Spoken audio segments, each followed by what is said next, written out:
Quran is not the word of Muhammad, it is the word of God. But it was written by Muhammad. It was not written by Muhammad. Who wrote it? Muhammad was illiterate. He didn't know how to write or read. Who wrote it? It was the word of God, it is divine word. You see? It's every single time. They're very consistent. I appreciate it. All right?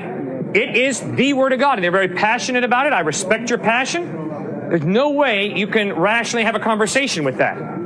The same way, if you ask me, why do you believe the Bible's the word of God? And I look you in the face and I say, because it's the word of God.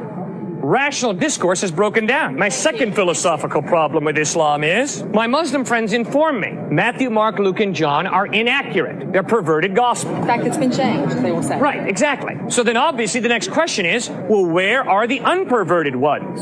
Unfortunately, my Muslim friends cannot produce the unperverted ones. Instead, what my Muslim friends ask me to believe is that a revelation that Muhammad had 500 years after Jesus, which obviously means Muhammad never met Jesus, that book, the Quran, is a more accurate presentation of the historical Jesus than the Gospels written by the eyewitnesses. Well, I'm sorry. Whenever I want to study an historical person, I don't go running to a guy who lived 500 years after the fact. I want to go to the eyewitnesses. I'm not going to trust Martin Scorsese to be my primary source of information about Jesus. Martin Scorsese never met Jesus. Neither did Cecil B. DeMille. I'm going to go back to Matthew, Mark, Luke, and John, who live in the first century, to be my primary source of information about Jesus. My third philosophical problem with Islam is my Muslim friends have great respect for Jesus. In fact, my Muslim friends respect Jesus far more than the typical American does. My Muslim friends believe that Jesus was born of a virgin, that he ascended to heaven, and that he's coming back a second time. Well, that's far more than the typical American believes about Jesus. But my Muslim friends say that although Jesus speaks the absolute truth,